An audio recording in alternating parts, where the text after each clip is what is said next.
Okay. All right. All right. All right.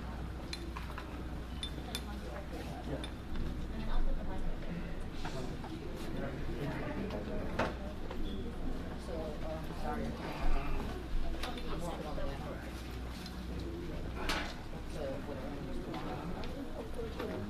So, yeah, no, I just know you. That's why I tried to talk to you.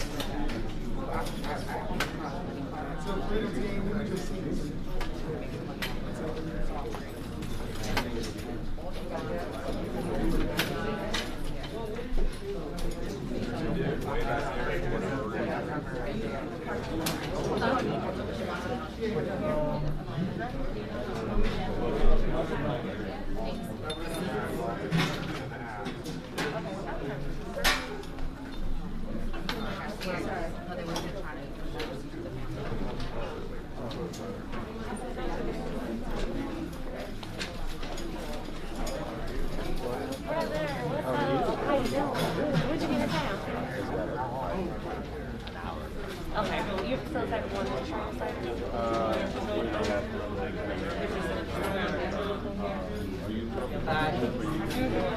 yeah, ours on the different side, so we're inspired. Yeah.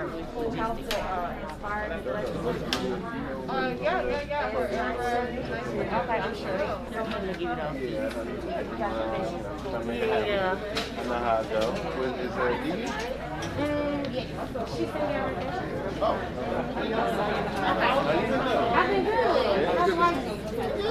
You gotta come out and visit. Yeah. Now my main man in the building. Now my main man.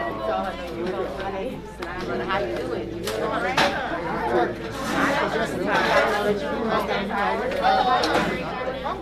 Thank you. Okay. This is my brother. I got a headline talk about DMC condemning the search. I said I couldn't pay for that shit. Yeah, that's true. You know what I'm saying? I was like, I said, thank the Lord. Give me some credibility on that. You've been trying to act like you should be more than anybody.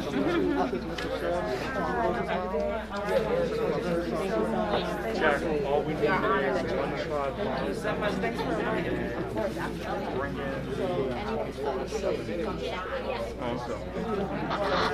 And also bring in audio too, just in case. Hello, welcome. Where are they going? You can identify real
Yeah, I mean, we're wanting to hire people like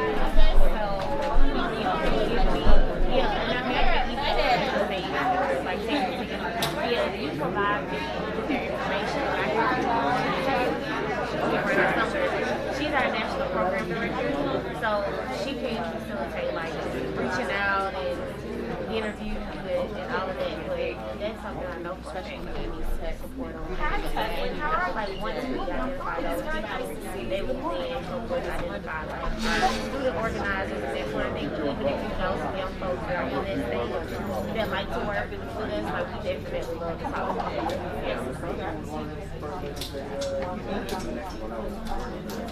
Oh, cool. Okay. Oh, yeah. So you got some real ties there. Okay.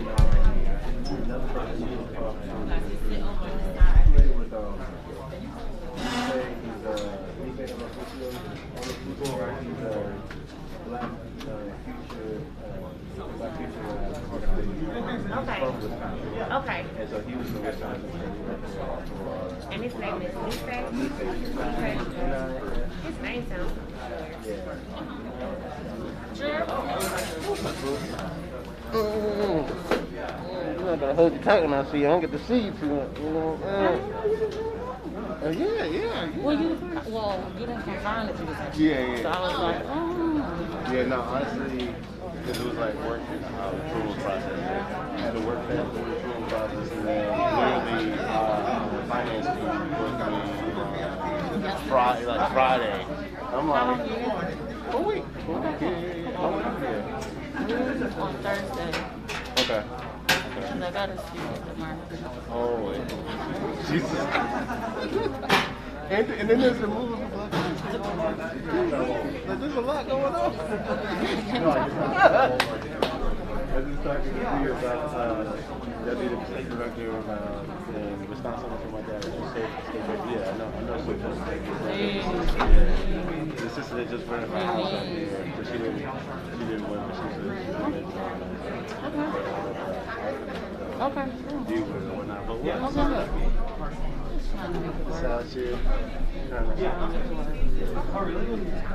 Excuse me. Oh, sorry.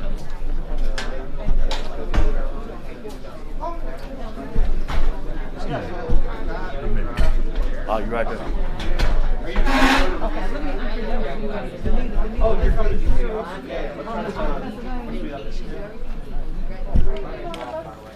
Oh, y'all been there. I forgot you. Yeah. So that's who I need to connect. So I'm gonna send some numbers. Okay. Okay, thank you, brother. Love you. Love you too.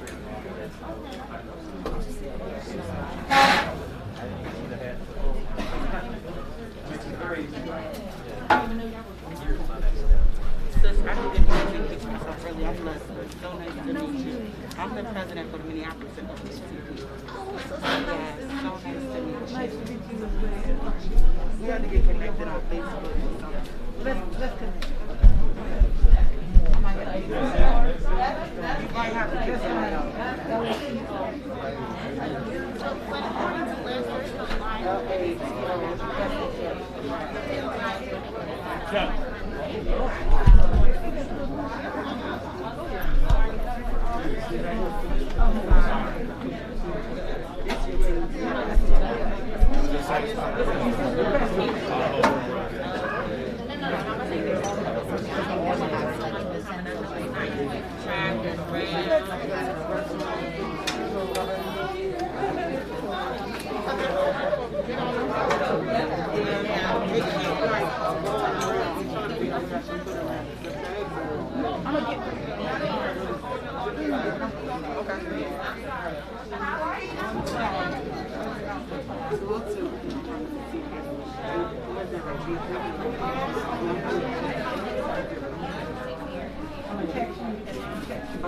And it's Leslie. That's how I. Okay, what's your last name? Redmond, R-E-D-M-O-N-D.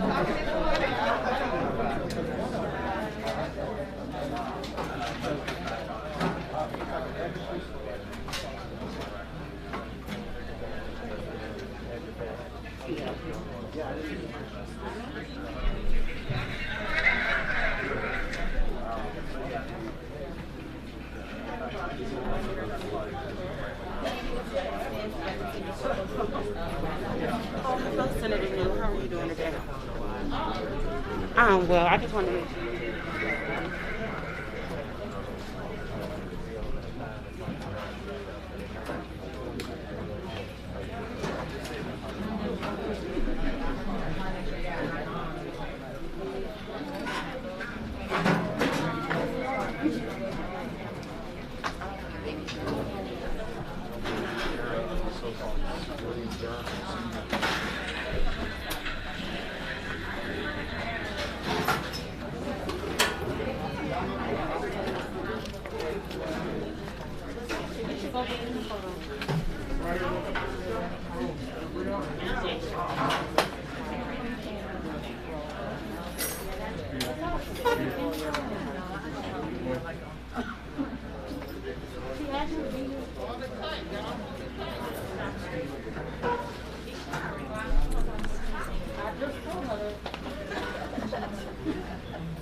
Right here for real now. Here we go. Please.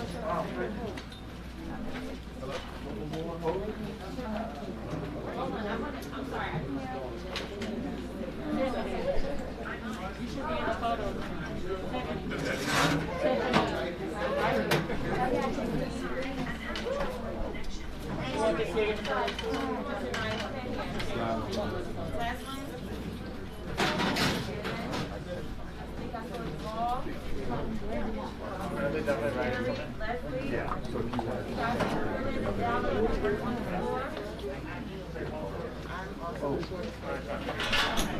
Anybody else that know you're supposed to be in this picture, come on and don't be saying mad later. Hurry up. Hurry up. Mary Pat. Hurry, guys. Mary Pat. Nobody run later on.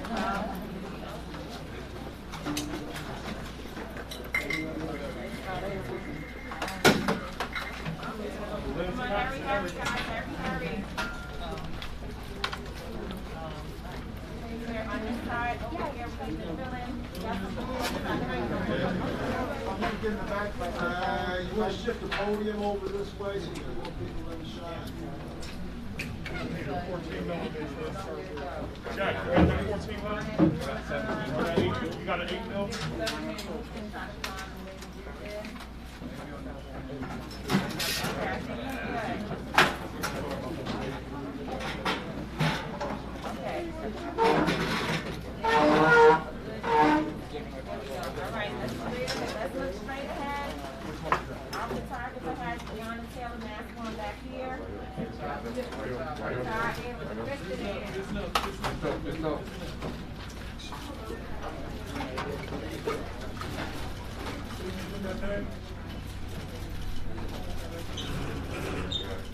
All right, right here for Brianna, right here, going 14 millimeter, everybody finish. Loud. Thank you. One more right here, guys, one more. This up right here, guys. Straight ahead.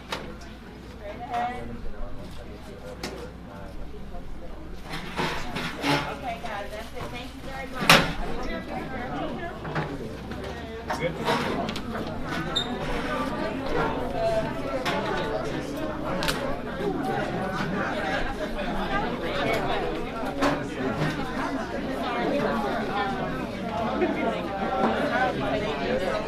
They're supposed to grab you on it. I'm going to tell them on side.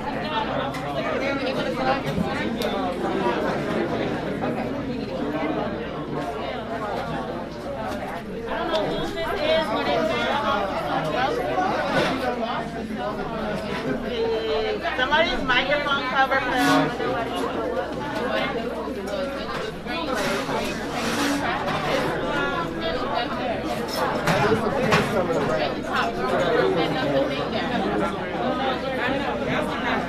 Way right here. Right there. What was that?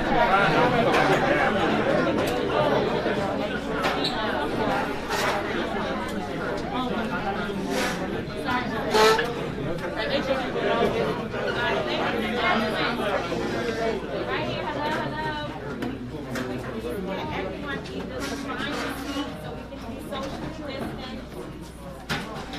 Find a seat.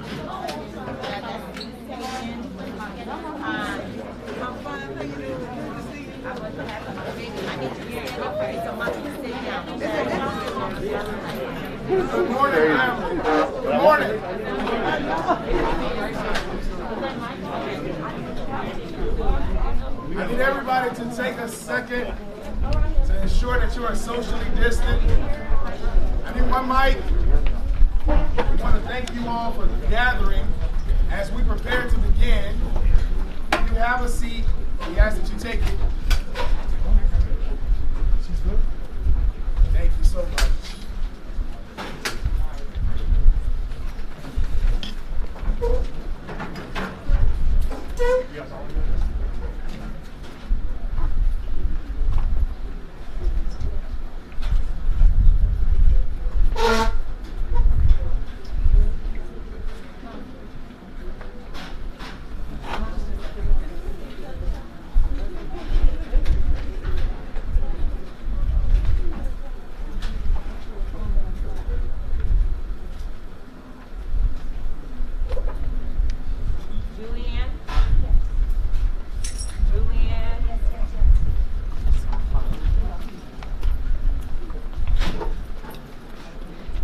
Streaming from the Until Freedom page? Okay, great, thank you. Uh-oh, we didn't have, Anita Baker wasn't here. Hey.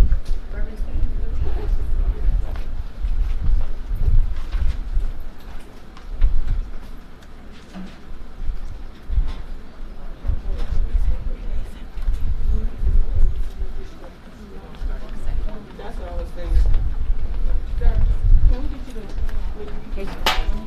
Right there. No, they were like the family.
text message.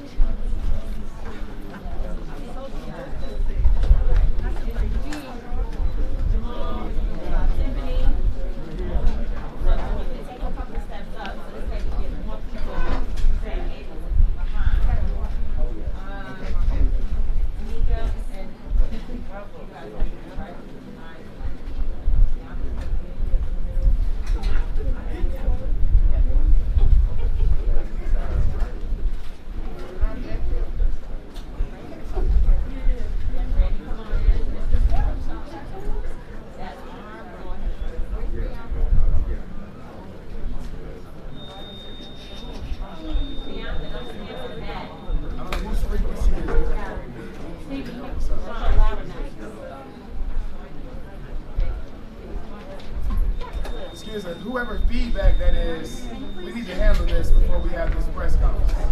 So all the technology people, just make sure that your sound is where you need to be.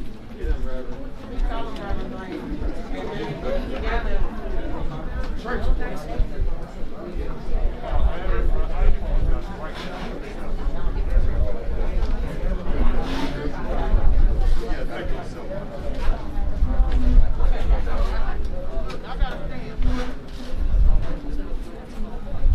Okay, if folks on Tory deck are good for Mom and Tiffany somehow find a way.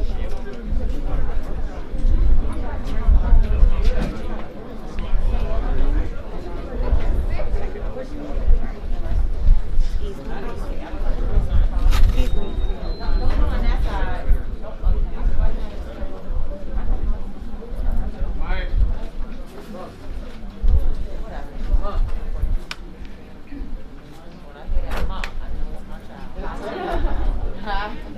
Hey y'all. I didn't hear my child. Sorry.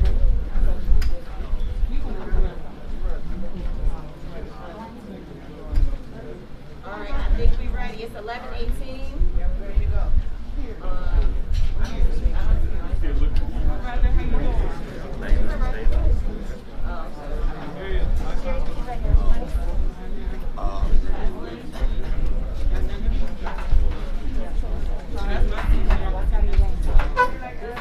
Hey, Marty, how you doing? Good to see you.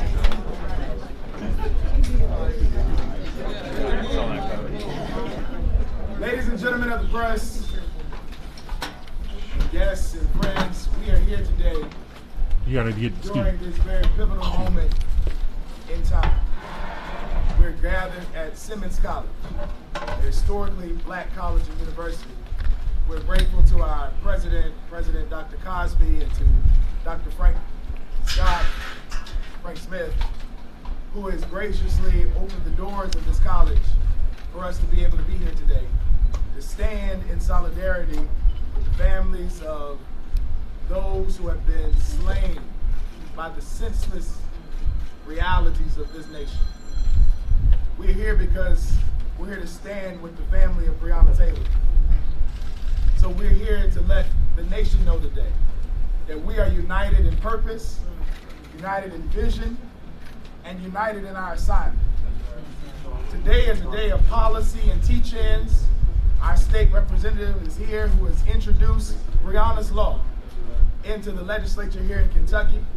We intend to take this across the nation. You'll hear more about this today, but we are just thankful for your presence, and we invite you to be a part of this conversation. And who will help spearhead our conversation today is one of the most fearless freedom-fighting soldiers of our time.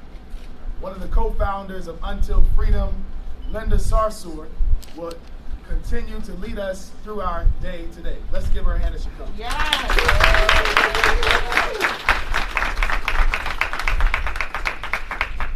Good morning, everyone.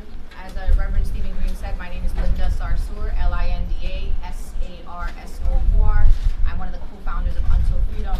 And today I want to start this press conference by sending condolences to the family of Trayford Pellerin from Louisiana, who was just shot. And I also want to send prayers for full recovery recovery to Jacob Blake shot at the hands of the Kenosha Police Department. So even while we stand here today before all of you with families who have lost their children and loved ones at the hands of the police and vigilantes, this continues to happen. So this is not a story of the past and what has happened before. This is what continues to happen. And that is why we are here in Louisville, Kentucky. Yes. What you will hear today is nothing short of remarkable. The courage and strength of families who not only fight for justice for their own loved ones, but came here in solidarity with Breonna Taylor's mother, Tamika Palmer, to let her know that they stand for her and stand with her and will continue to demand justice not only for their own loved ones, but for Breonna Taylor. This is not just a fight for morality. This is not just a fight for justice. This is a fight for transformative change. And I'd like to introduce to you the only Black women legislator in the entire state of Kentucky who's working on and has presented to the legislator Breonna's Law. Please give it up to Representative Attica Scott.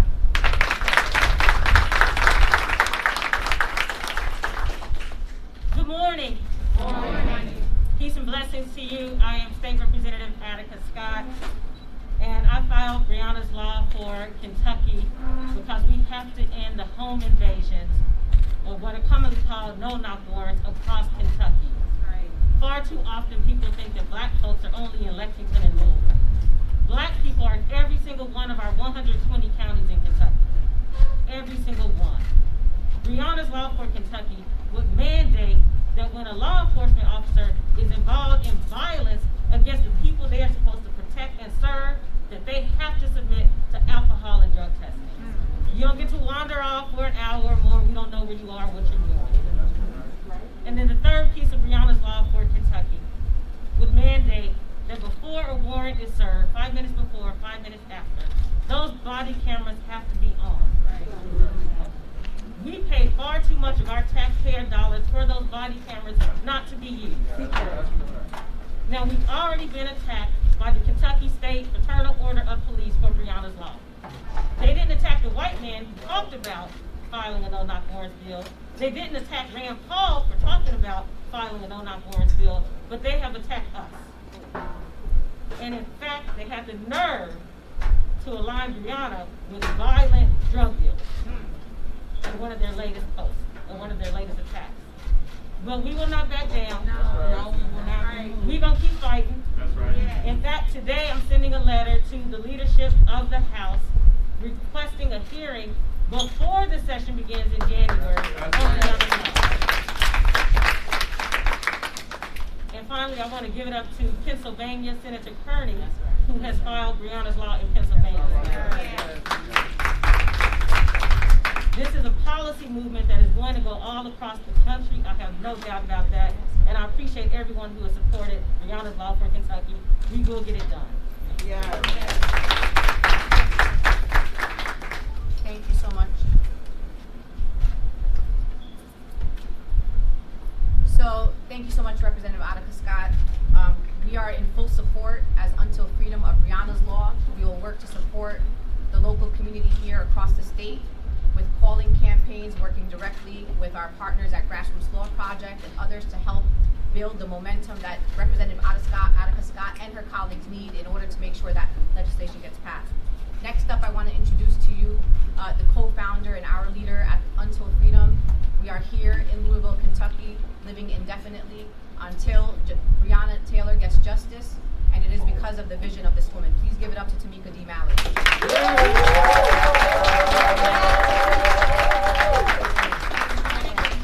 Yes, we are living in Kentucky indefinitely. I don't know who came up with this plan, but I'm now forced to stick to it because I said we were going to do it, right? So we're here. And it's been really good. It's been a great experience to be here in Louisville.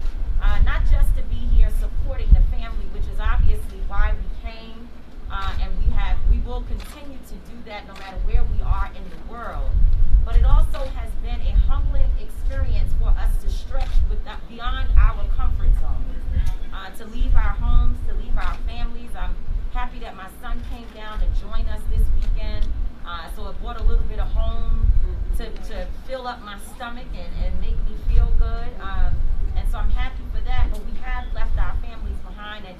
are a number of leaders who came from across the country. I don't want to start naming folks because I'm going to forget people, but I will say that one of our dear brothers has joined us here, who I have just a soft heart for, and that is a young man who was one of the leaders on the ground in Ferguson. We all know the Ferguson movement is where we really began to see what young folks were made of in this new time within the civil rights era and social justice fight, and that is our brother Tory Russell.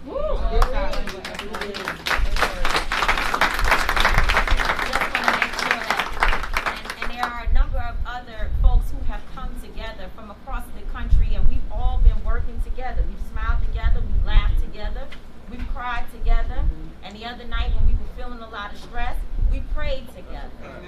And we believe that a family that does all of those things together can fight any battle.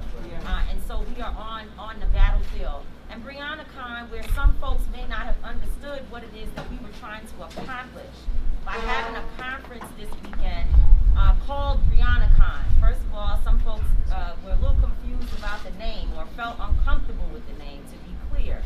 And what we know is that Con is short for convention. So I understand that some people may have heard of Comic Con at one point, and that is one of the brands that is deeply associated with Con. But since that time, you now have heard Politicon, Justice Con, Boss Con. And so what is happening is that people are beginning to use the word con, and it is stretching beyond where it started to being more of a culturally competent opportunity for people to have dialogue around a number of issues. And we strive, everybody has to know your audience. Until Freedom is very specific about going to places where folks don't usually go. We are very intentional about bringing people into this work who are not always on the front line. They're not always protesting. They don't necessarily have entry points into the work. Maybe they feel that they're not invited, that they won't be included because they're dancing on a pole at night or standing on a street corner in the daytime. Our goal is to draw those people in so we can change their lives and get them to be a part of this movement that is about them as well. And so you may not understand our mission. Some folks may not understand why we do things the way that we do. But what we know is that at many of the events that we had and the activities this week, we met people who said, I'm from this town, but I've not attended a protest, and I'm glad that I learned more about what it is that you all are doing. I'm going to say Breonna Taylor's name. And I also want to say that Breonna Taylor is not just a young woman who was killed. She's a young woman who had a life. And so beauty and entrepreneurship and all of these things is a part of the woman who was and the community that she left behind.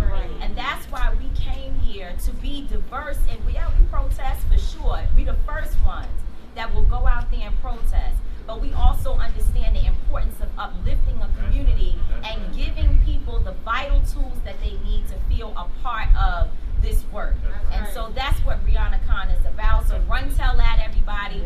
Tell them what I said this morning, and tell them that we are not online on social media. We're outside of the street.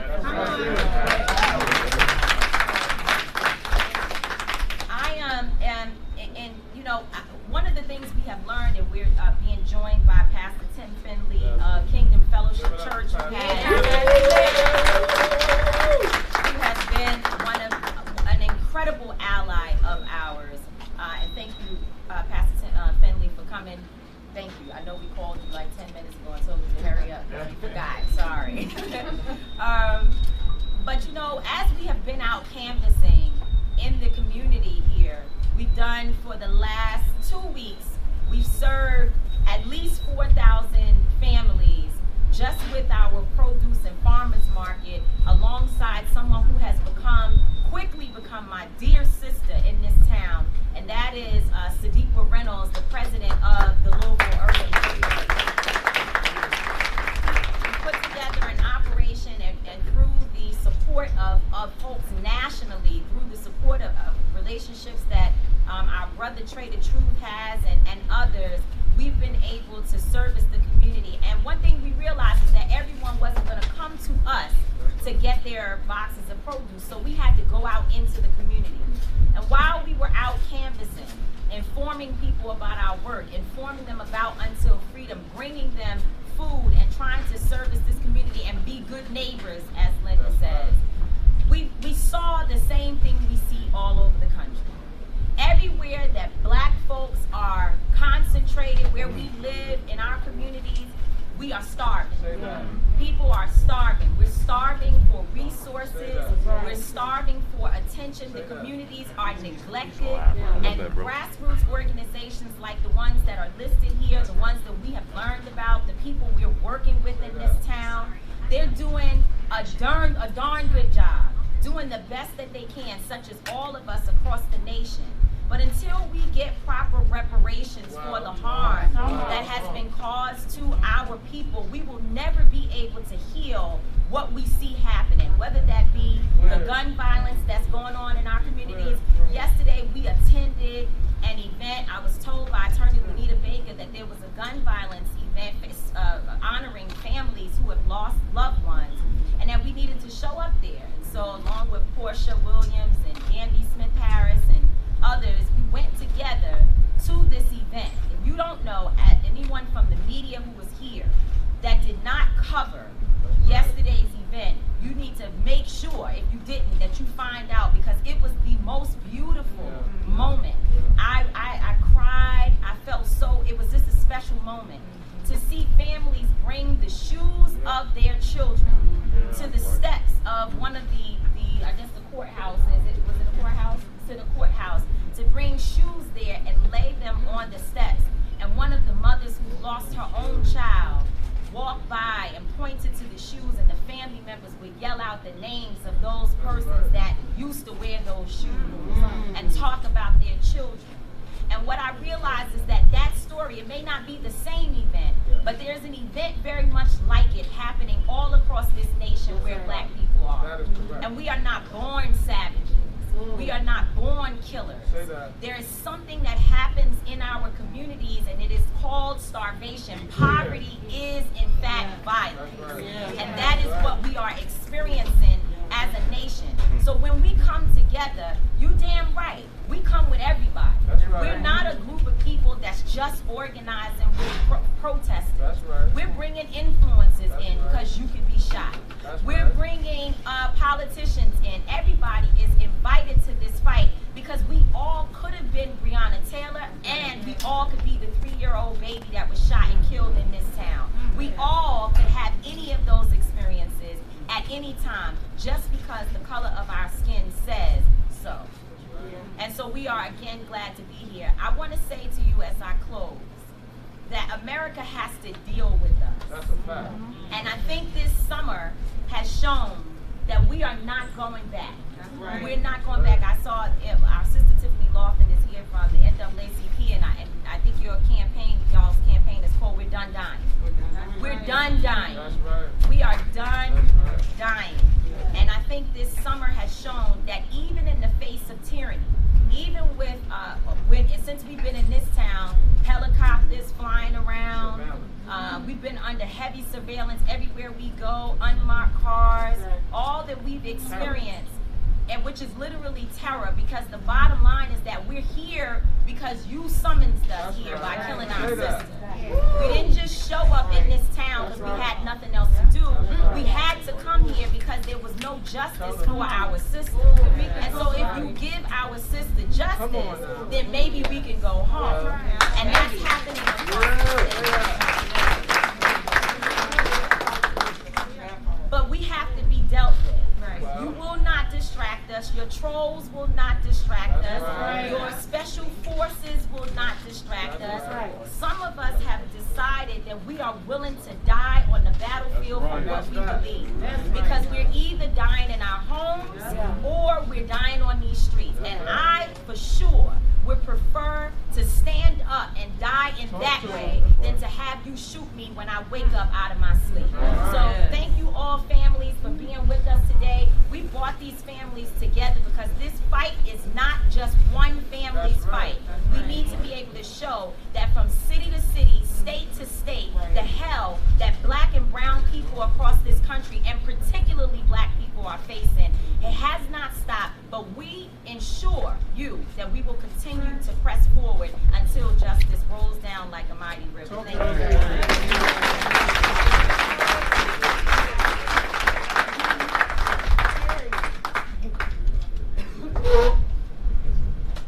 Next up, I want to introduce to you a brilliant woman, a daughter of Louisville, fighter for justice, someone who's unapologetic, and I'm so proud to know her. We are so proud to know her at Until Freedom.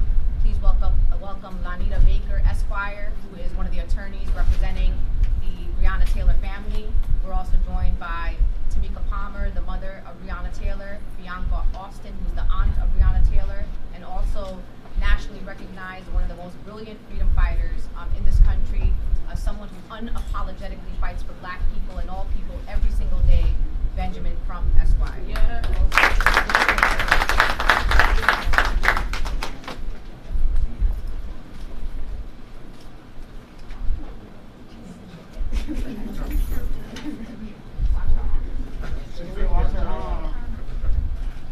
United we stand, divided we fall. That's the motto for the state of Kentucky. United we stand, divided we fall. And in this fight, the fight that we're currently in right now, that's the only way we're going to get through it. All of us have to stand together to get to the finish line, to stop the attack on Black and Latin America. To get there, we can't have irresponsible people who call themselves leaders telling us to withhold our vote. Because it's more important than the race that's just at the top of the ballot. We have races down the ballot. And in Kentucky, are we calling those people down the ballot to say, hey, where do you stand on Breonna's law that's been introduced? Are you going to vote in favor of Breonna's law? And if they say yes, they need to state it publicly so that everyone knows what they're saying. Breonna's not the time for silent allies.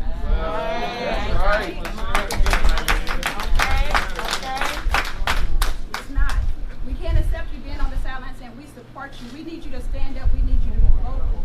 We need you to vocalize that support. To say it's not right to bust into someone's home.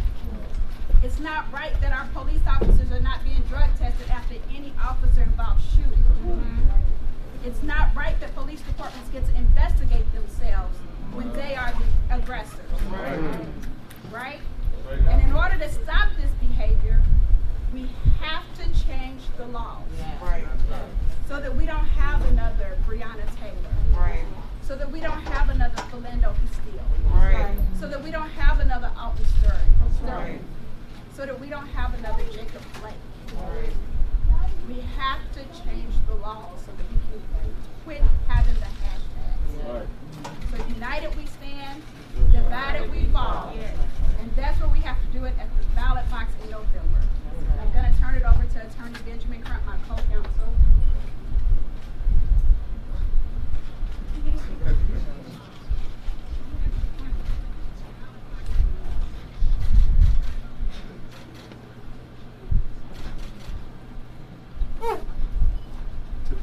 Tamika's been a little shy this morning, but y'all, let's give her love and tell her.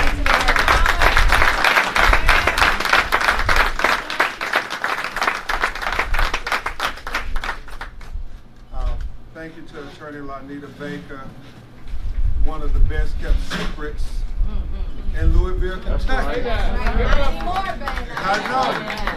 Black women anymore. Amen. Mayor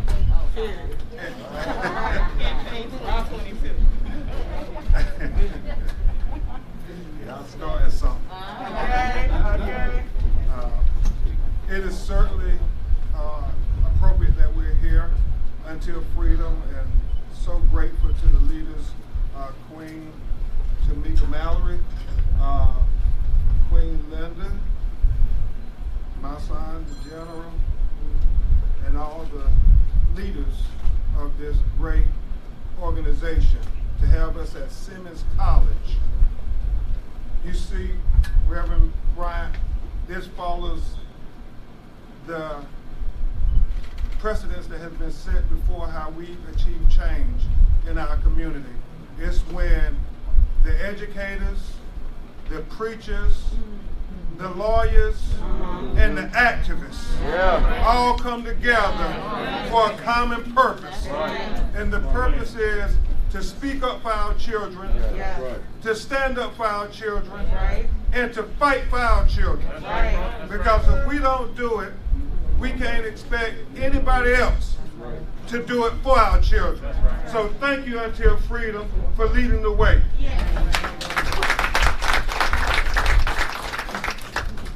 And it is with a very heavy heart that we're here. I think it has been alluded to what happened in Lafayette, Louisiana, with Trayford Pellerin.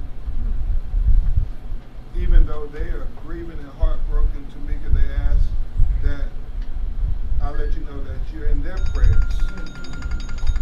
Because you all, as I'm sure many who are gathered behind us, are in a fraternity that no parent wants to be in.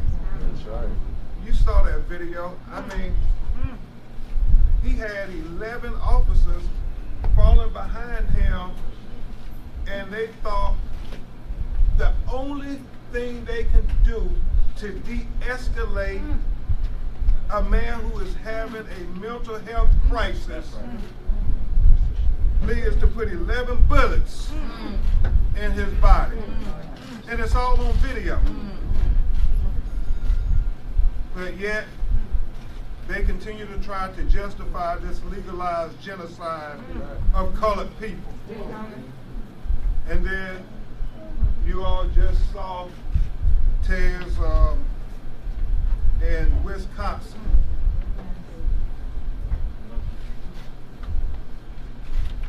You saw Jacob Blake, and I was talking to his father, his namesake, Jacob Blake Sr. And as hard as it was for him to think about his son being shot 7 times point blank range, while the officer was holding on to his t-shirt, my son, I mean, what he said, Reverend Green, the hardest thing he was dealing with is that his 3 grandsons, his 3-year-old grandson, his 5-year-old grandson, and his 8-year-old grandson was in the car as his father attempted to get into the vehicle. And they did this in front of them. Now, can you imagine what kind of psychological problems these babies are going to have for the rest of their lives? Sean, we call it racial battle fatigue. I mean, we saw it throughout our history. We saw it with Emmett Till. We saw it with Raquel Boyd in Chicago. My Lord, we saw it with Trayvon Martin in Sanford, Florida. All the way up to Ahmaud Arbery, George Floyd, and Breonna Taylor. So I joined my co-counsel, Attorney Lanita Baker, in saying, we gotta act. We can't let people divide us. We got to be united because they picking us off. They picking us off one by one. I mean, think about the names who they picked off. The Laquan McDonalds, the Alton Sterlings, the Philando Castillos, the Sandra Blands, the Atiana Jefferson, the Eric Gardner, the first I Can't Breathe case. I mean, and the Mike Brown, Tamir Rice, Freddie Gray, Trayvon Martin, Rayshard Brooks, Raquel Boyd, Sandra Bland, Stephon Clark, Ayanna Stephon Jones, 7 years old, in her apartment, just like Breonna was, a no-knock raid. Pam Turner. Oh my God, Pam Turner. one of the worst executions. They picking us off, brothers and sisters.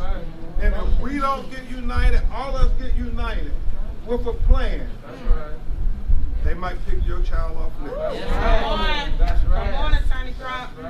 So, yeah, I want to introduce to you all a woman who has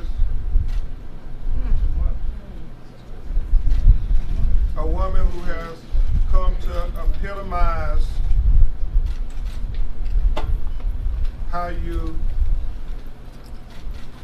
grieve with dignity and grace. A woman who is here not only for Tamika, but was also for so many other parents who were executed after her 17-year-old son was executed after he was profiled, pursued, and shot in the heart while talking on the cell phone, walking from the 7-Eleven.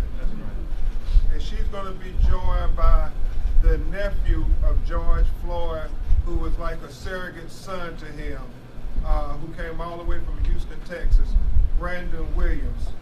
Tamika, you know her well because you were there when we all were saying, I am Trayvon Martin. Y'all, please open your hearts and give a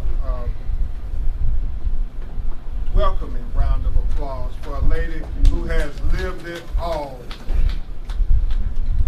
Sabrina Denise Fulton, Trayvon Martin's mother.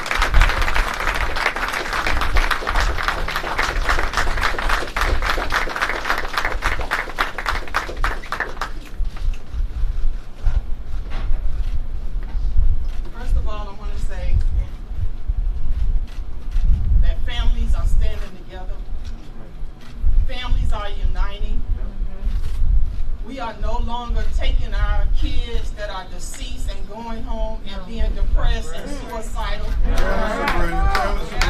We're going to stand together. We're going to stand tall. We're going to be here for these families, such as my family. We are going to do this. This is a struggle. This is hard. You guys don't really understand what it's like to stand up and be heard. You don't understand what it's like to stand your ground in your own home. Come on. A lot of times we see these tragedies happening because they're not stories. Because we can't end that. These are tragedies that are happening. And you have to search your heart. I want to tell America to search your heart. And think about if Breonna Taylor was your daughter and the police came in your daughter's home and shot and killed her. How would you feel? What would you want the law to do? What laws would you want applied? We have to think about those things. We can't be selfish and just think about ourselves. We have to think about somebody else sometimes. And America does not want to deal with the ugly truth. They don't want to deal with racism. They don't want to deal with discrimination. They don't want to deal with racial profile. They don't want to deal with all of those ugly things. But they're happening right there in front of your face. You can't ignore it any longer. We have to be active. We have to get involved. We have to participate. We have to continue to stand for these families. That's right. And right now I want to take just a moment of silent meditation for not only Breonna Taylor and her family and her mom, but everyone that's in this room and everyone that's listening that has lost a child through senseless gun violence, and there's no accountability for it. So I just want to take, just pause for one moment. If you could just close your eyes for one moment and just thank God that we able to still fight.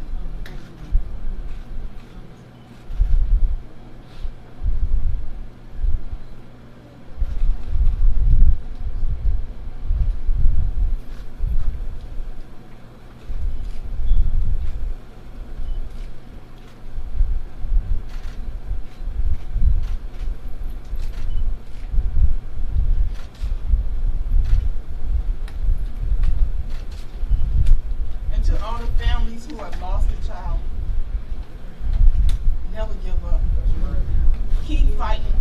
Keep pushing forward. On your sad days, be sad. On your days you cry, cry. But then get back up. We got to get back up. We got to keep moving forward because the beat goes on. We got to continue this fight. We got to continue this struggle. And it's not easy, but we have to do it. And we can do it together. We can do it united. And we can do it. We definitely can do it. God bless you all.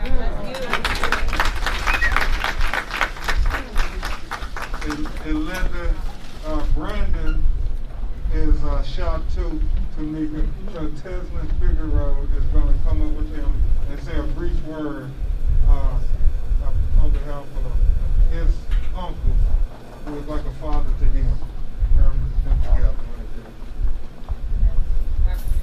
Right, that's why I say brief, because I get up here and start preaching. On behalf of the family of George Floyd and all of the families that stand here today, let's be clear about one thing that my sister Tamika said. I wish I had a minister around here. I think Reverend Ryan is up here. And there's something to be said about the new generation. Joshua said that he's not waiting 40 years. And so when you see these young folks out here pushing for a new message, a new agenda, they may organize different. The same way that I stand here with my brother Brandon, Moses also had somebody, and his name was Aaron, Pastor Ryan, that said that if you cannot speak, I will send you a communicator. And so when people get upset that folks are coming in and what they call outside agitators, they were sent to be a communicator for those that couldn't speak for themselves. And so if you don't like it, get used to it and buckle up. Because we're not waiting on you to figure it out. And we're not waiting on 40 years for you to get it together. And we ain't begging and we ain't pleading, we bossing. So either you with us or you're not. We're looking for allies and soldiers. Allies are good, but soldiers are better. It's called having soldiers on the front line. Is there a soldier in the house today? I don't need no allies. In the military, I was a soldier. An M60 gun with 100 rounds on my shoulders. And that means we straight shooting. I don't mean literally, but I mean spiritually. Every principality that tries to stop this group, every spirit that tries to deter, let it be known that we are standing on a rock, and there'll be no going back. There'll be no turning around. And if you don't like it, then just go ahead and bow out now.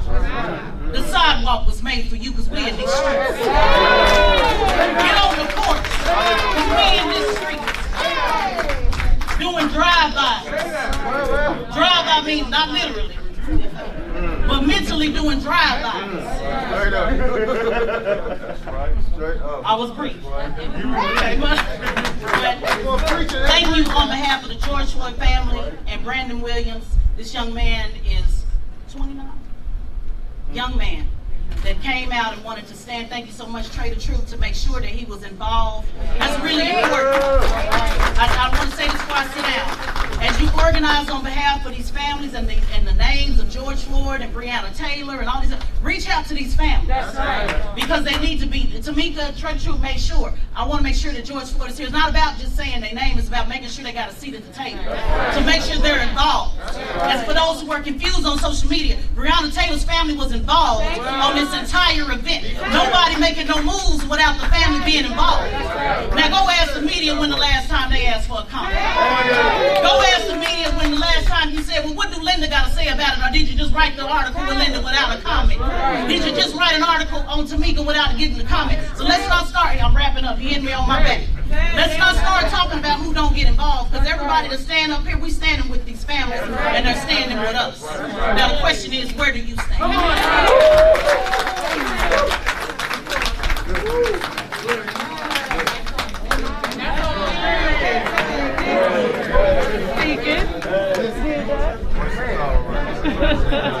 She did that.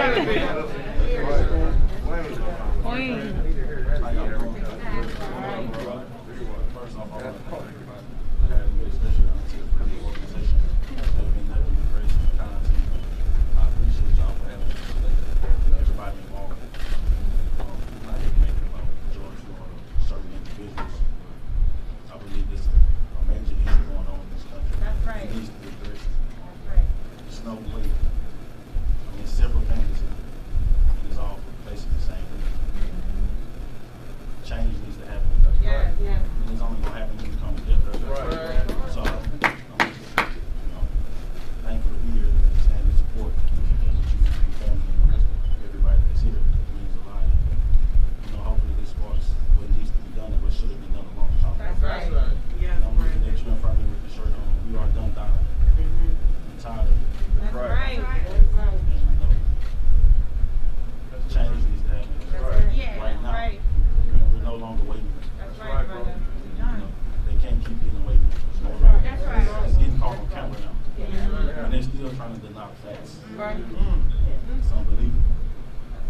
Next up, I want to introduce another young man, an attorney who also is part of a new generation of people unapologetically fighting for black and brown people here in our country.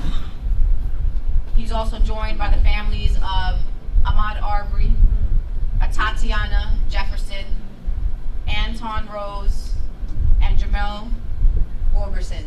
And his name is Lee Merritt, Esquire.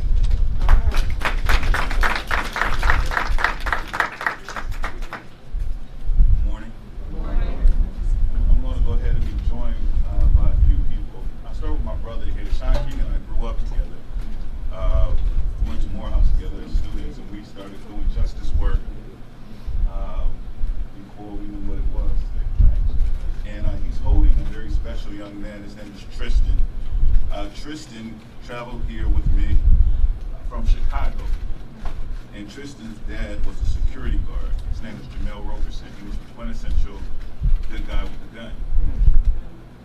And he stopped a mass shooting. At a time in the country, we were hobbling from mass shooting. Mass shooting was the same month, really, as Sherman Oaks. It's the same month as Tree of Life. And a young man entered a club in Chicago and began indiscriminately picking off patrons. And Jamel sprang into action. And he held the shooter down, and he waited for the police to arrive. And when our militarized police, when our murderous police arrived, who have proven that they lack the training or competency to engage the black community in any meaningful way other than violence, they shot his dad 4 times in the back. His father was a hero, a national hero, a treasure. And Jamel Roberson should have been enough. Trayvon Martin should have been enough. I have so many stories and so many families, and I'm sorry, that is a curse word. It's not a story, but thank you. So many tragedies join us here. We don't want this club to grow any bigger. We want Breonna Taylor to be enough. I'm joined here today, and if Ashley, if you don't mind, come and stand with me. I'm not going to make you say anything per se. My AKA sister, Ashley has become a part of my extended family. She's from North Texas. I'm tempted to say you're from Fort Worth. Is that fair? No, I'm from Dallas. From Dallas, Texas.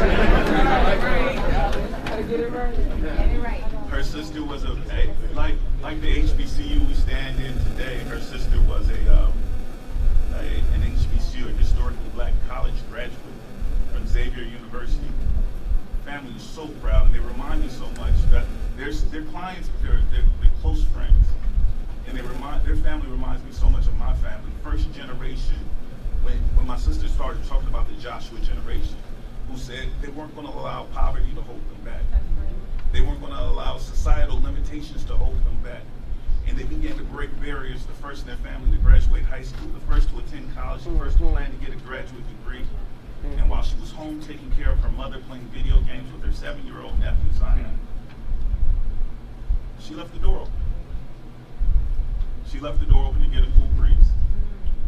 A neighbor noticed the door open, knowing that an elderly woman stayed there. He called to see if someone could just go by and check.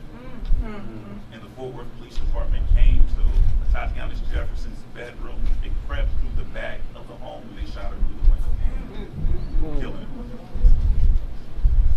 her. We're joined here by the family of Antoine Rose, Michelle Kenny, who's been a mother to me. I call her Mother Kenny. And Michelle is standing for her 17-year-old son, Antoine Rose. And I can remember the first day I met Michelle, I sat down on her couch. Her son hadn't been buried yet. And we just talked. We talked about my dad. We talked about Antoine's dad. We talked about how hard he had to work to not only get out of the circumstances that he was born into, but to lift others up as he went. And Antoine Rose was preparing to be such a leader for the community of Pittsburgh. But our best and our brightest are being killed.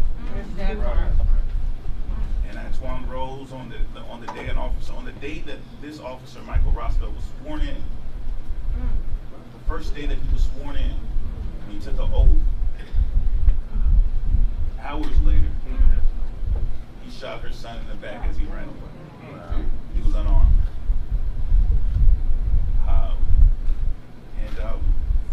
This community of women have learned to support each other, and unfortunately the number continues to grow. And I can't even say most recently now, because if you just give it an hour, the police are going to kill someone else. That's right. 4 times a day on average in this country, which makes it the deadliest police force in the modern world.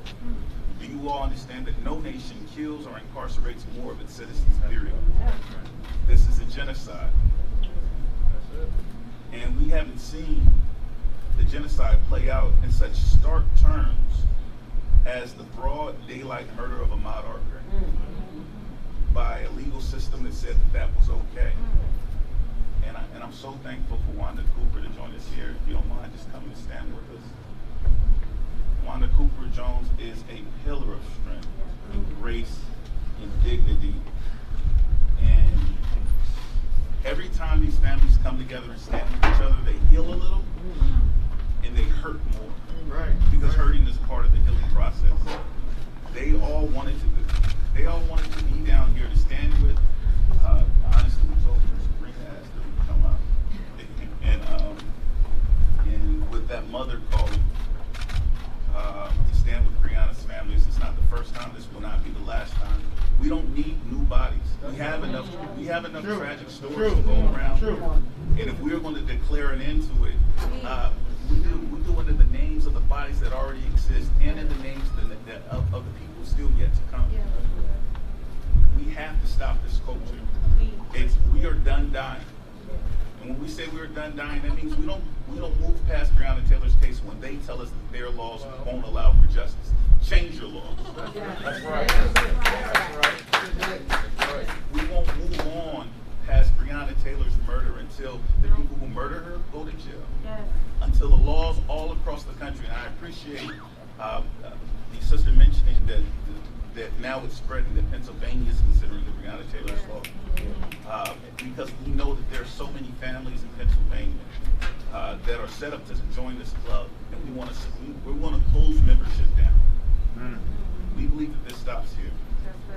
And so I thank you all so much for standing with these families and giving us the opportunity not only to share our suffering, but to join you all in this fight. We believe that we are stronger together, and we will do whatever it takes to end membership in this club. We do not have to live in a culture where police on average kill 4 people a day. That is not acceptable. And so we declare that it's over now, and I want to give these women, this baby, this community a chance to stand together, to speak to you all, and share with you all our vision for the future.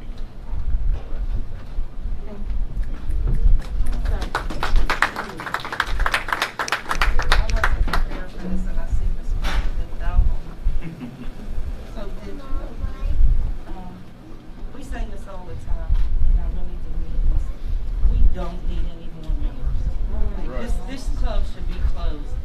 When my son was first murdered, he was in Pittsburgh within 24 hours, thank God, because I was lost. So when we tell you that you don't know what this feels like, not only do you not know, you don't want to know. You do not want to ever have to bury your baby. And my son was my baby. So to all of the mothers here, I think I have spoken to every single one of them. What the world didn't know was y'all bonded us. You bonded us for life. By killing us, you connected us. So for that, I'm grateful. Because now I'm not alone. I got mothers that are going through the same thing I'm going through. And whether it's a bad day or a good day, I got a phone chain that I can pick the phone up and say, today is not a good day. And to the police that keep killing us, just pray one day that it's not your child.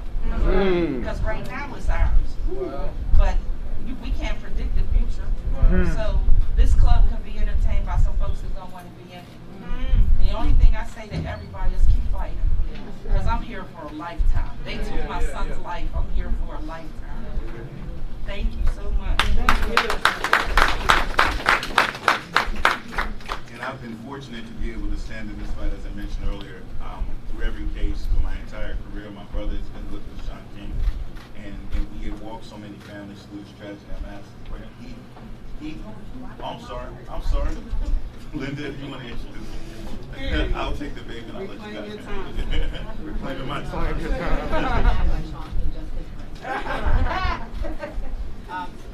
Thank you, Vivian, to all the families that have come up here.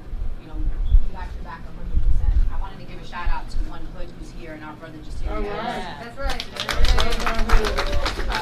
We have soldiers and warriors all over this country, and those are our soldiers and warriors from Pittsburgh, Pennsylvania. So we see you, one hood, and all the great work that you do every day. This fight is for everybody. Everybody has a role to play in this fight. Everybody who has a platform has a responsibility to fight for the very people who gave them those platforms and put them there. That's right. And so we stand here with Sean King, co-founder of Grassroots Law Project, someone who has risked his life so that he could bring justice to the many people who have been harmed and impacted by vigilantes, white supremacists, folks who have said things against our communities, to hold them accountable and to stand with the many families. So he has a big platform, but Sean knows how to use it. And so we see his role in this movement, we see the work that he does. Not everybody got to be with Sean King, but we understand the importance of his role in this movement. So we want to give it up to Sean, and we want to give him this platform. Sean is our friend. Hello, everybody. First and foremost, I wanted to say I'm not an outsider. I was born and raised in Kentucky. All right. I lived here for 20 years. And this is my home. That's right. And I just want to make a very simple point. I was actually trained as a high school teacher. I bump into people who think what I do is post on Instagram. But I was actually trained as a teacher. I taught high school history and civics. I taught for 3 years in Atlanta's jails and prisons full time. I just want to teach just for a moment. Louisville's system is not broken. There's a tendency for us to often think that what we're dealing with here in Louisville, what we're dealing with in Kentucky, and what these families are dealing with all over the country is a broken system. But when a system is broken, what that means is that system was designed well, was well-intentioned, and has deviated from the way it was designed. That's not what we're dealing with. And so when you approach a system that's broken, you approach it with Band-Aids, with tinkers, with little adjustments. What we're dealing with is not a broken system. We're dealing with a system that was designed to function this way. And so often, what we fight for are adjustments and repairs. But that's what you do to a broken system. You adjust it and you repair it.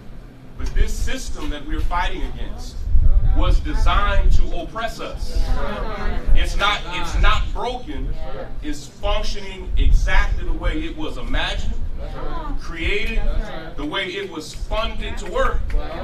And so often what we experience is that in spite of all of our good efforts, the little adjustments, you can slap a body camera on it and they'll still do it. You can have a cell phone, which is what we just saw, and it continues. It's because the system is actually functioning the way they intended to function. So yes, we're here to call for justice for all of these families who've experienced it.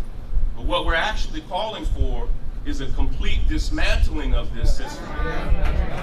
When we call for defunding, what we're saying is that this nation shows its priorities every single day.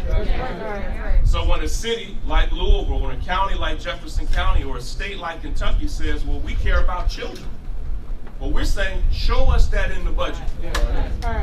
When people say Black Lives Matter, well, we want to see how Black Lives Matter in your budget. Show us how Black Lives Matter in your policies. And what we understand is that the policies, the budgets, don't match the rhetoric. So we are here to dismantle these systems from the bottom up. And as we stand with these families, we're also calling here in Louisville and here all over the state of Kentucky, we're calling for a complete reimagination. I'll close with this, of what public safety means. Right. Listen, if you go to the safest communities in Louisville, you go to the safest communities in Kentucky, you can hardly find a police officer in those communities. Imagine in your mind the safest neighborhoods in this city. There are no police there. Let me tell you why those communities are safe. They're safe because everybody's employed. Everybody is well housed. Everybody has access to quality health care. Mental health is actually given treatment. Substance abuse is given treatment. And let me really make it personal. They don't even execute no-knock warrants in those communities. Every single study for 40 years shows that black folk and white folk use drugs at the same rate. Every study shows that rich white folk and poor black folk use drugs at the same rate. But these no-knock warrants and the way they police our communities, they don't do that there. They receive treatment. They use health care. They have intervention. And so they define for themselves safety to be one thing, which is access to resources, which is access to quality schools and health care, but define for us something totally different. And what we're saying is we want the safety that Louisville's safest communities have. We want the safety that America's 10 safest neighborhoods have. And it's not police. That's the safety we want. And that's what we're calling for. We are so immensely proud that these families are able to push through their pain, to hop on planes, to put themselves in harm's way during a pandemic, to still not just fight for their own case, but to show each other support and love. And lastly, I'm so grateful for the Until Freedom organization. They are filling a need all over the country by loving on families and loving on communities in practical ways. We saw yesterday, Louisville felt the love, and it was a beautiful thing. So thank you all for having me. Let's keep fighting for justice. All right.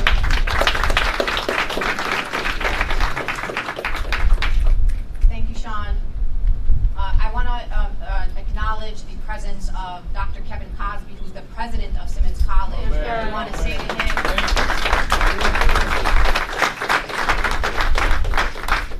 we have such immense gratitude for you, and everybody plays a role, and this is your allyship and solidarity and sisterhood and brotherhood that you have shown to us and the families that are here today. So we want to say thank you to you on such short notice for opening your home to us. Thank you so much. I want to bring up, we've talked a lot about police reform, police accountability, or you can't reform the police, and that conversation about families who lost their loved ones.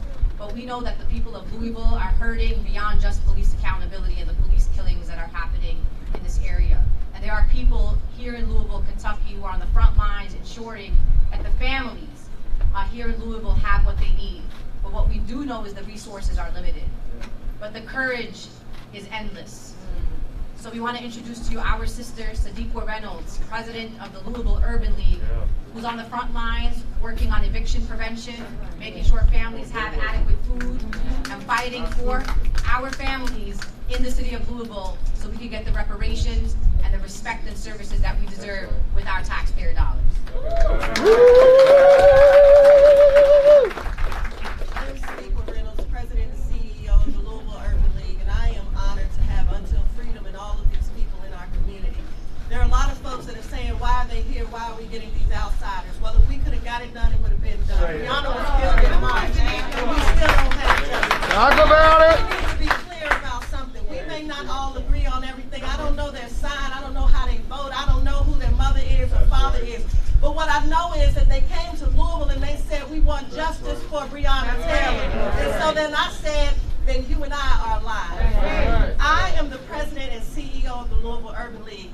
Justice for us means jobs. Come on. Full access to justice. It means support for small businesses. It means education. It means closing the achievement gap. It means health care.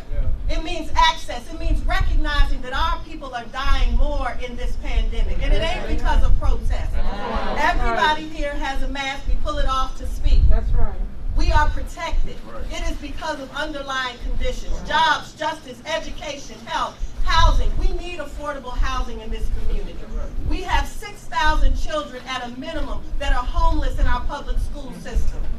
We want access to justice in every corner of this city. And yes, we want police reform, absolutely. We are tired of police officers responding to people with mental health issues. That is not their job. They're not trained for that. We want you to deal with us, as Sean said it best. Let's look at this, y'all. In Louisville, you don't even know how much money we spend on Narcan. Because when white folks have drug problems, we revive them. Every life matters if your skin is the right color. We have to talk about this in our city. We have got to talk about it. We've got to call out the fact that we are willing to revive some people and some people we are willing to throw away. Come on. When we have been suffering with drug addiction in our communities, what happened? We were imprisoned. That's right. It was not a public health problem, and now it is. It is time for us to talk about race. It is time for us to talk about justice.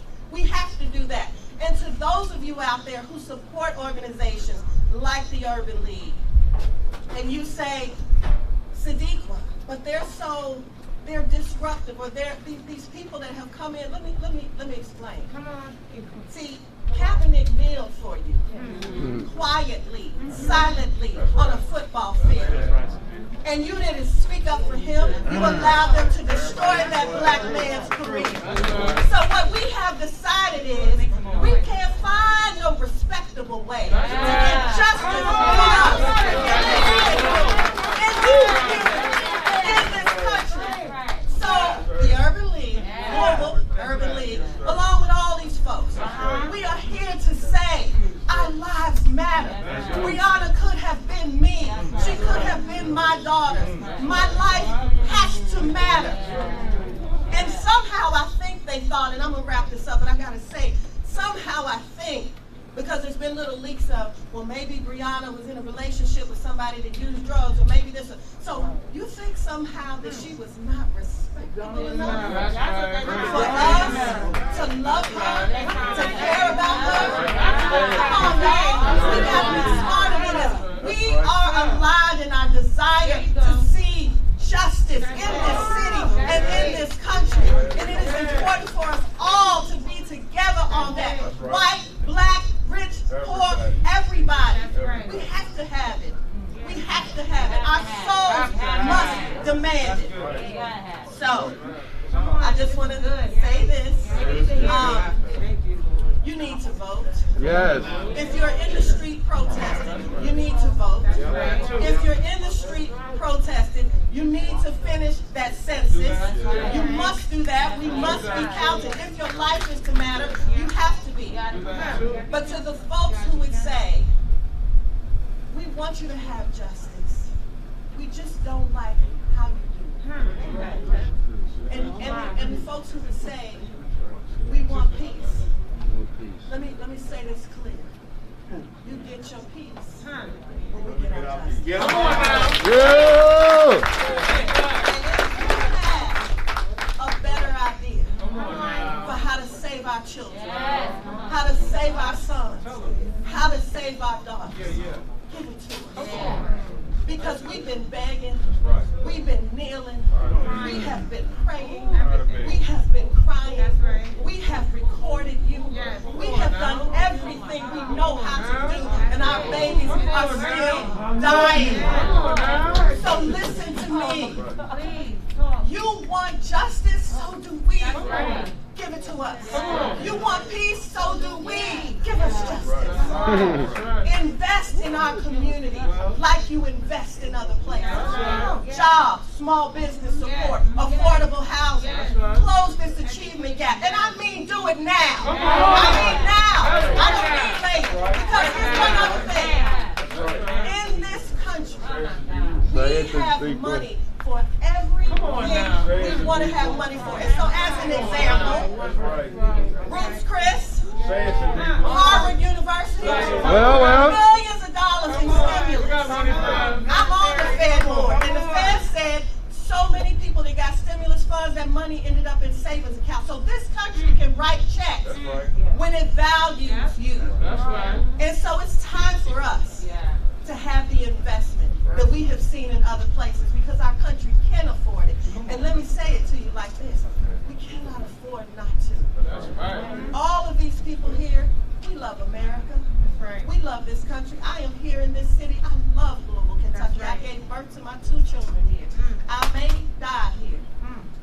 know what?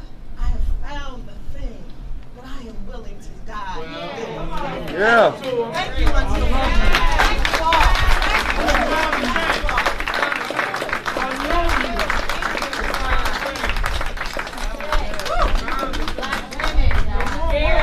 Yeah, yeah. That's why I follow Black women. One of the things about Until Freedom is we're not just a protest group. We understand how to organize politically, electorally. We know how to be in the street in our sneakers and beautiful sweatsuits that you've seen. But we also know how to put on business suits and walk into a member of Congress's office. We as Until Freedom know that elected officials work for us. I don't work for elected officials. Well. We pay the salaries of elected officials. And just to give you an idea, we went to some of the neighborhoods here in Louisville to do food distribution, had conversations with people, and I would ask people, I said, who's your city council member? Who's your state rep? And it's not because people are uneducated. It's not because people couldn't find the information. Here's what the grandmas were telling us. They said, I ain't never seen nobody. I don't know who they are. I never see them nowhere. I go to the church. I've been to the farmer's market. I be in here. I went bingo. I don't see nobody. So they did know the Urban League. When we told them come tomorrow, when we were canvassing in the west end of Louisville, we told them come to the Urban League to get some fresh produce. They said, oh yeah, we know the Urban League. But they didn't know who the council member was. And so this is not a slight on anyone. It's a charge and a challenge for elected officials to start knocking those doors and talking to those community members and asking them what they need. And I say that because we understand that this is a high stakes election. Yes. We understand that Louisville has an opportunity from the bottom of the ballot to the top of the ballot. And there are women across this country, Black women in particular, who every day wake up to think about, to organize, and to implement power, to bring people together and build power. So that when we come together and have that power, we can put people in office and we can take people out of office. So I want to introduce to you one of the most brilliant minds in this country, a woman who we will follow wherever she tells us to go, no questions asked. She can tell me to be on any street corner and I will be there. Latasha Brown from Black Voters Matter. Well, the first thing I did right, I started to fight. Keep your eyes on the prize and hold on, hold on. Well, the last thing I did wrong, I stayed in the wilderness a day too long. Keep your eyes on the prize and hold on, hold on.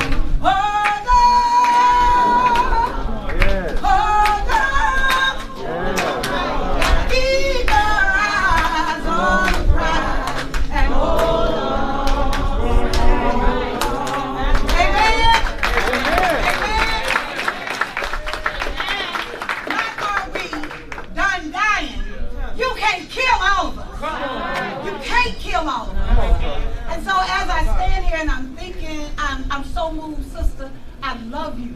I love you, and I know it takes courage to even stand here, and the other women that are up here, the sisters got your back. We stand here in solidarity. We pray for you. We stand for you, and we shall fight for you. And so at the end of the day, even in this space, and as I'm here, you know, we were invited here a couple of months ago, Black Voters Matter. I want to do a shout out to the sisters who actually brought us in. Sadiqa, thank you, sister. She organized for us to come here. I want to thank, we were partners with Black Lives Matter. We were partners with the Urban League. We were partners with NAACP. I want to just shout out folks around the election. And let me tell you what I noticed when I was here. So here we are in Jefferson County. We're in Jefferson County in Louisville where you had 370 polling sites. But what happened on that particular day where you got 612,000 people who are in this county that can actually vote? Only one polling site. One. And we thought that the word that we heard is everything went well. No, it didn't. When we got off at the Urban League, the first person we saw was a brother named Mustafa, who said that he had went out to vote that day, but the reason why they wouldn't let him, he had received a letter on election day saying that he had voted Republican. And so he wouldn't be able to participate in the Democratic primary. He had had never voted Republican in his life. And there were 13 other people out there waiting, so things didn't go as well as they said that it went, right? That ultimately there is a concerted, coordinated effort, y'all, to suppress the vote. And so what we have to do, what we've got to learn from the brothers and sisters from Selma, Alabama, which I stand on their shoulders, we've got to resist. And for us voting, this isn't a conversation about participation. We get reduced to black folks around, we're going to participate. No, this is about power. Right? This is about our power. And ultimately, when we show up, we win. I need y'all to hear me. When we show up, we win. It ain't by accident. So we've got to see a way that there are ways that we've got to go at this at different levels. Right? We got to protest and take it to the streets. We've got to long-term organize where we're building infrastructure in our community. And we've got to take folk out that stand in the way of our protest. And one of the ways we can do that, as Brother Malcolm said, by any means necessary. And so we've got to see the power of voting, right? Not as a tool around. Listen, I've been doing voting work my entire life. I am the first person up here to tell you that I don't think that voting is a panacea for everything. That it's not going to solve everything. What it will do, though, I can tell you the difference. That when I've gone in the courtroom and see a DA that was elected by black folk and a DA that was not, I can tell you the difference in the sentencing. I can tell you the difference when there's judges put it off, right, that have stood with people and those judges that have been against the people. So it makes a difference. When you are at war, you have to use every single tool available to you so that you can back folks up off you. And so I'm going to say, brothers and sisters, not just here in Louisville, not just here, all across this nation, right? And I know we haven't brought it up, but I'm going to bring it up. We got a fascist, racist president that is in office, that is empowering and literally aligning himself with the law enforcement that is shooting us down like the dogs in the street. But what we can do is we can do something about it. Every tool that is available. So it's not just about you voting. It's your family. Get the people around you. Take 10. You got to get all of y'all officially being deputized. So at this moment, you need to see yourself. You ain't responsible for just your one. Be a multiplier. Have a multiplying effect. Turn your 1 into 10. Because at the end of the day, when I say black voters, you say matter. Black voters. Matter. Black voters. Matter. Black voters. Matter. Thank you.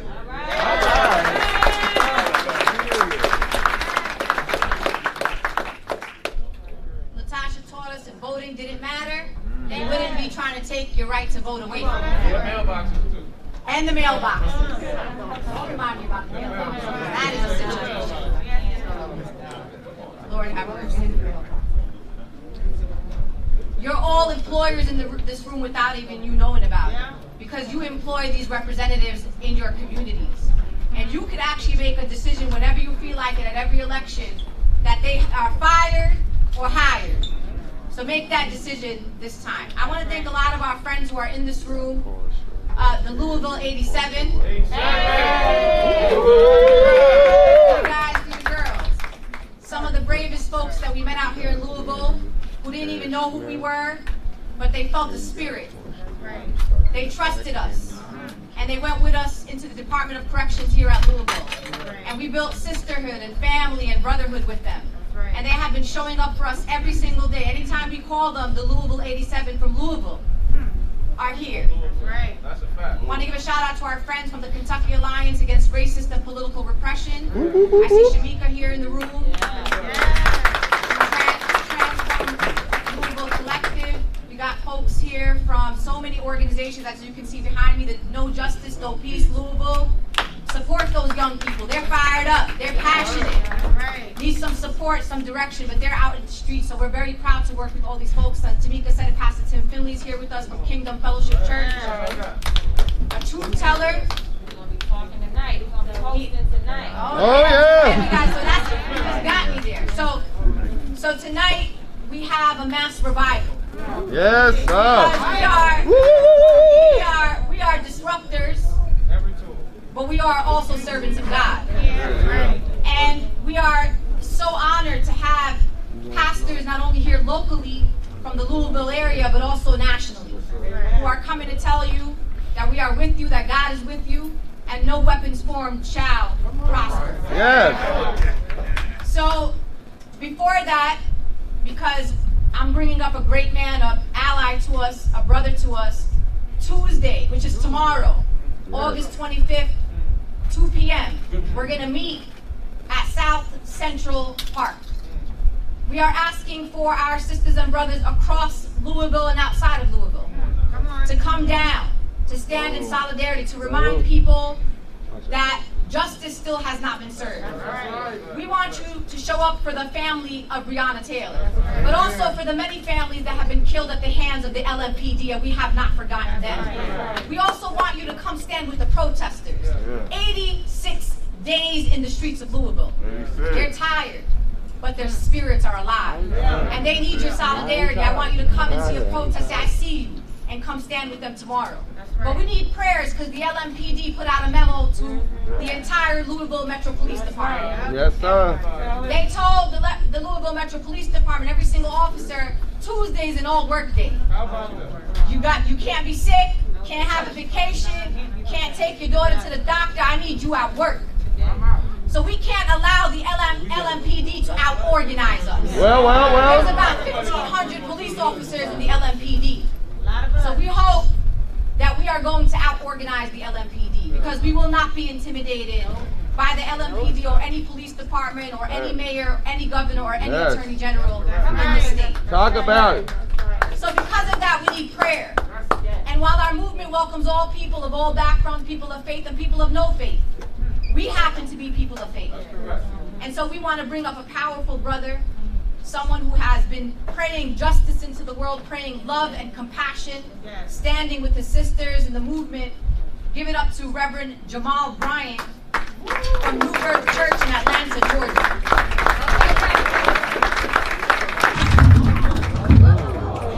Too fired up, guys. The Holy Ghost had it. The Holy Ghost had it.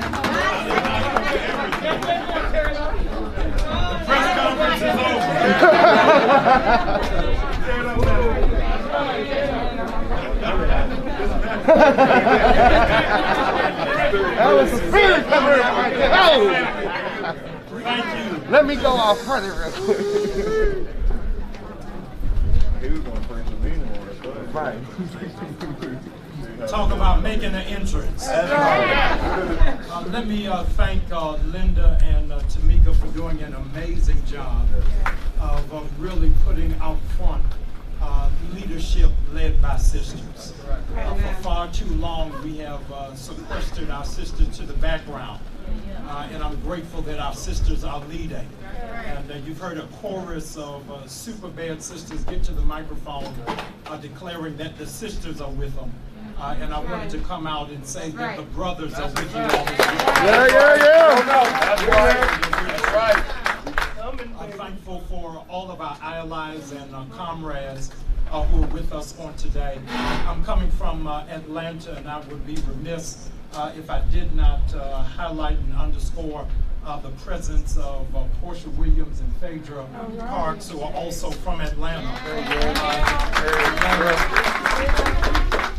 Atlanta, up until 5 months ago, was the headquarters for civil rights. But now Louisville, Kentucky is. And we're mindful of that. That in the time since Breonna was murdered, John Lewis was killed by cancer. And he was the youngest person to make it to speak at the March on Washington, and the last person to die from the March on Washington. So it's serendipitous that this week we're headed back to Washington, and young leaders are now taking the stage. And when they wouldn't invite us to the platform, we built our own stage to make sure that there was space.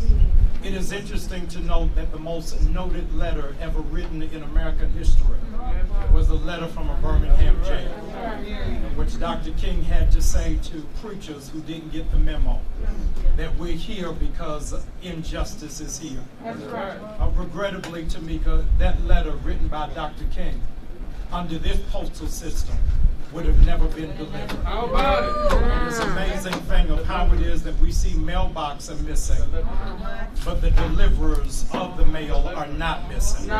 Standing before you are, in fact, mailbox carriers. Those who are carrying the message to the mayor, to the district attorney, the state's attorney, to the governor, and the president, that we cannot rest until justice comes. It's amazing that the Bible gave us a sneak preview that the weapons of our warfare are not carnal, but they're mighty unto God for the pulling down of strongholds. Many of you are wearing masks because you believe that you are under the indictment and the threat of COVID-19. But it's really the COVID of COVID-16-19. President Simmons just reminded us that this is 400 years of slavery. What a time for COVID to come. That's right. Because COVID is, in fact, a nuclear threat to those of us who are advocates. You'll notice what it is that COVID requires advocates to do. The first thing that COVID requires advocates to do is to cover your mouth. That's right. We have been hoping that we would be silent. And we keep screaming even if we got a mask on. That we will not rest while it is that America is out of order. While we were in this press conference, the Republicans decided that Donald Trump was worthy to hold up their entire party. And yet we will not be silent. That's right. The Bible requires of us that we would cry loud and that we would spare not. We can't be quiet. Because while it is that we are suffering under the affliction of COVID-16, you'll notice that the police department is following the CDC by only doing one thing: washing their hands. They're washing their hands as if they are not guilty. Sanitizing their hands, hoping that by time we will forget what has happened. But we have assembled here from Atlanta, from New York, from Chicago, from Florida to tell the Louisville Police Department, you got blood under your nails. Blood under your nails is that of Brianna that you have killed senselessly, and we will not roll over and play dead. My 5th grade teacher gave me a bit of advice that Until Freedom has taken.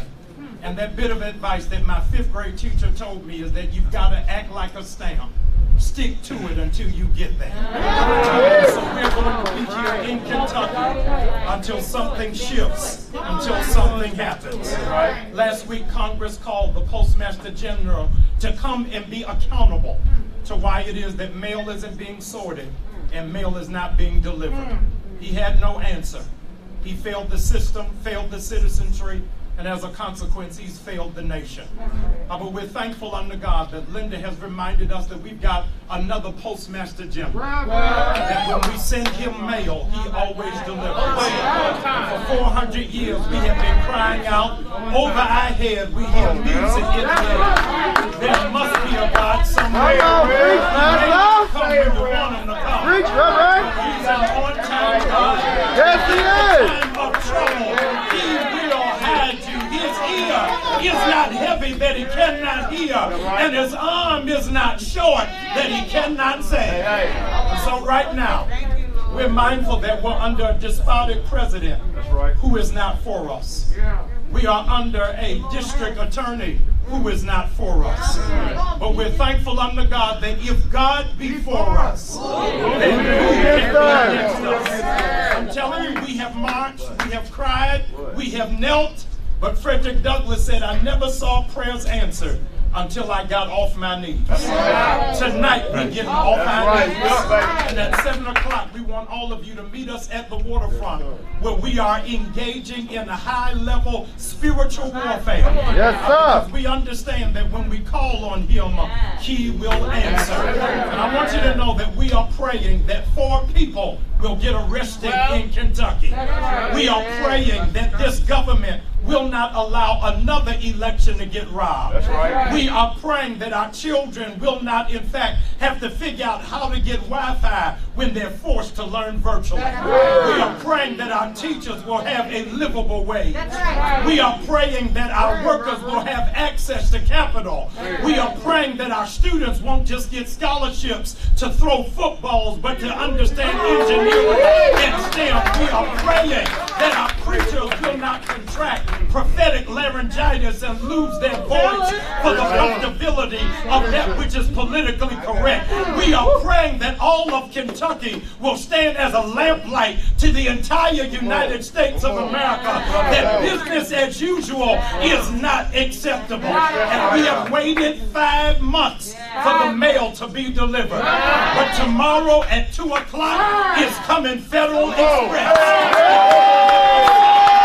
What it is that we are waiting for, because we will not be denied.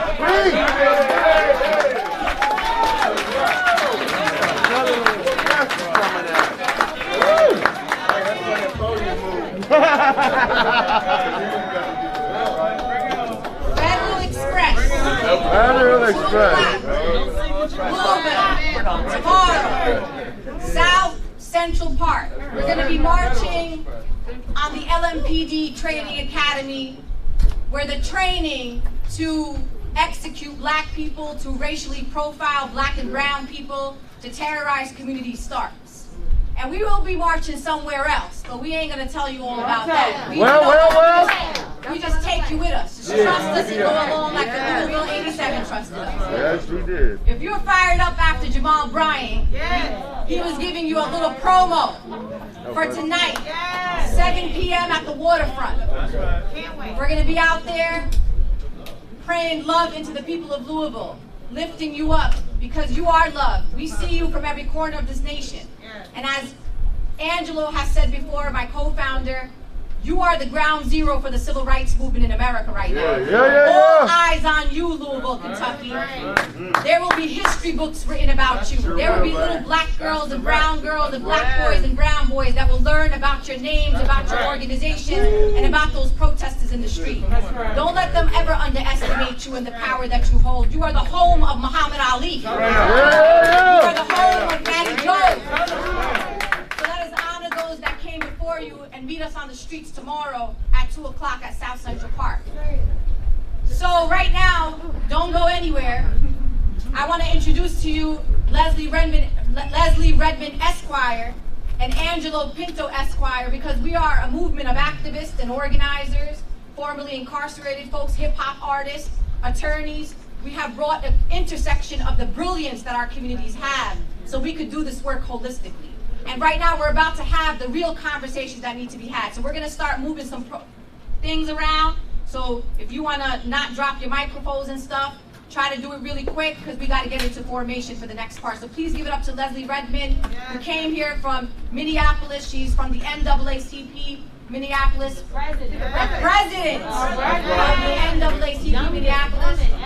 Youngest woman ever in the history of in the state of Minnesota to hold that position, and a brilliant young woman.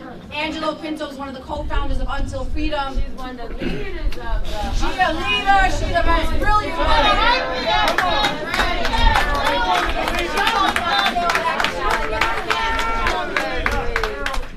But these are our leaders. Thank you, everybody. See you tonight, 7 o'clock. See you tomorrow, 2 o'clock, South Central Park.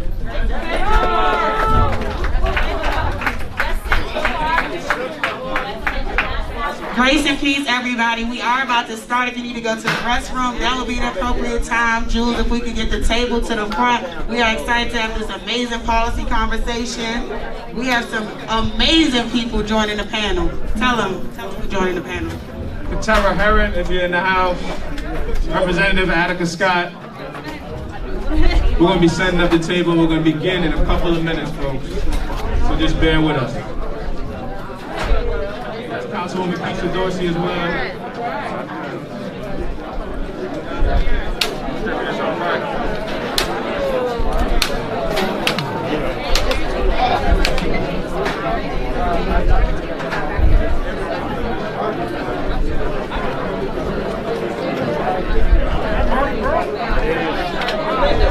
Yes, ma'am.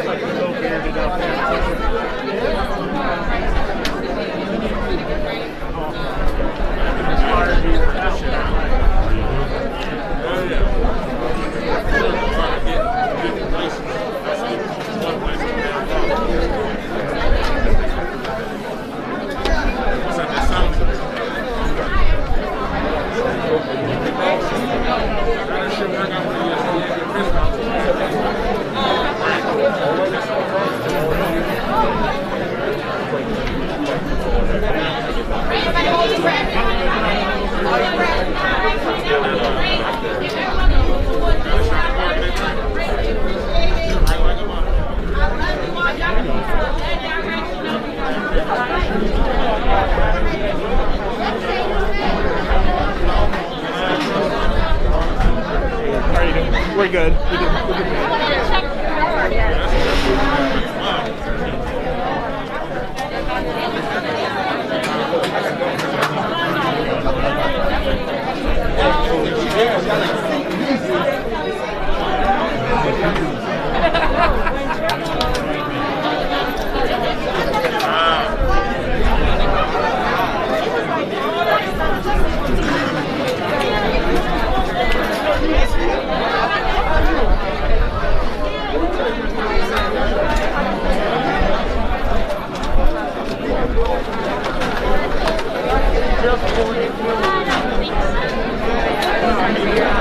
They're not responding.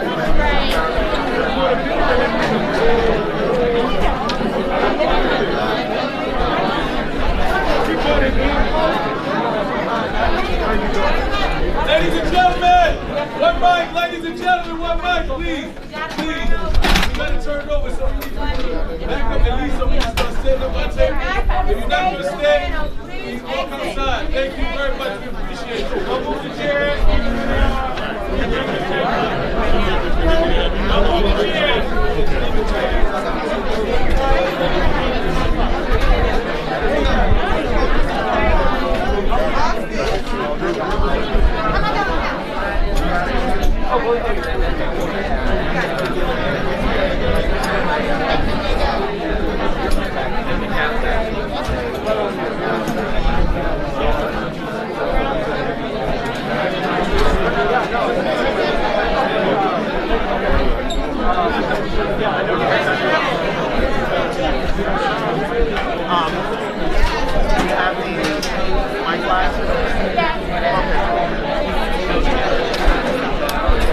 Although should we stand up outside?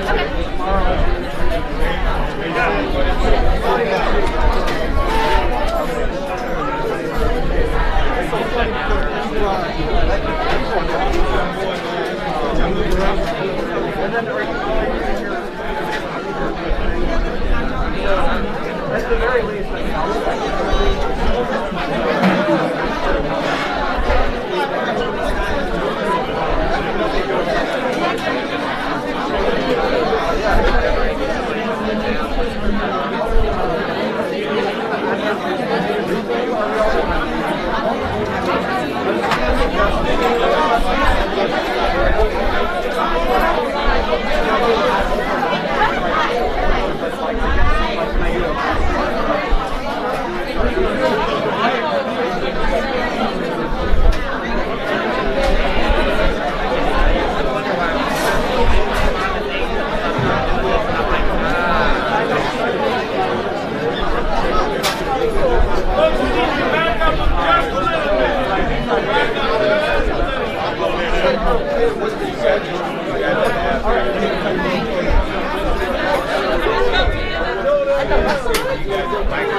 Why y'all arguing over this? Why y'all still? Why y'all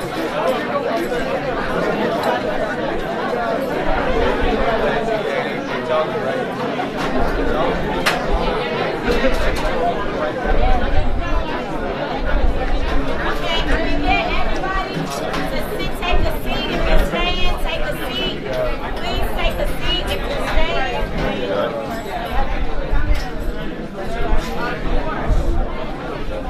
Hello everyone, if you are staying for the next session, we really need you to take a seat. If you are not staying, we kindly invite you to remove yourself to the back and have your conversation. If you are staying, please, please, please be seated. Please also remember we're trying to observe COVID. Oh no.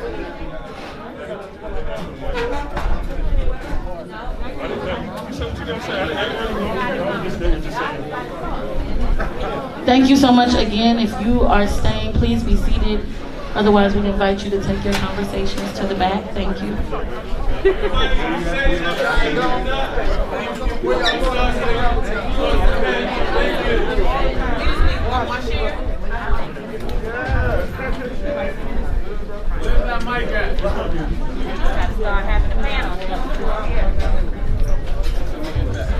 If you're standing up and you plan to stay, try to have a seat so we can get started, please. Oh, we're gonna panel right now. Don't worry, we're getting the panel going. We have Katera, come on up. Yep.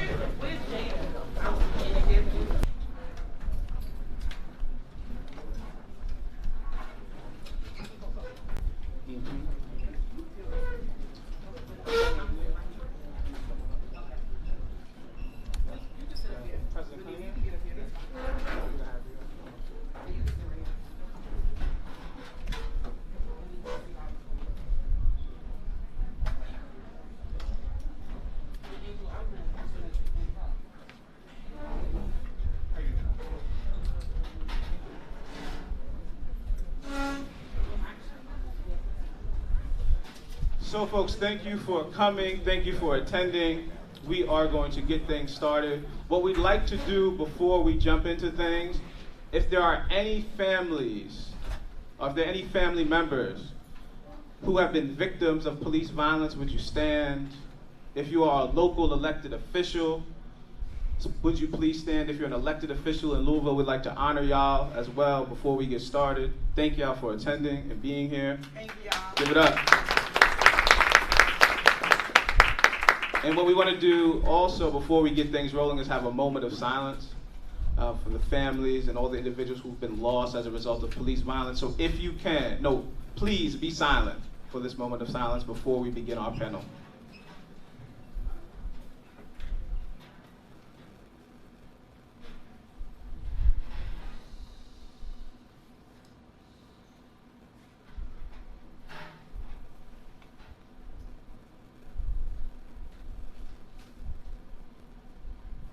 Thank you. So again, my name is Angelo Pinto. I'm one of the co-founders of Until Freedom. And during the course of this weekend, one of the things we've been saying that we know is essential is to have the important conversations about how we begin to shift the system in very clear and direct ways. And one of the ways we know to do that is through policy.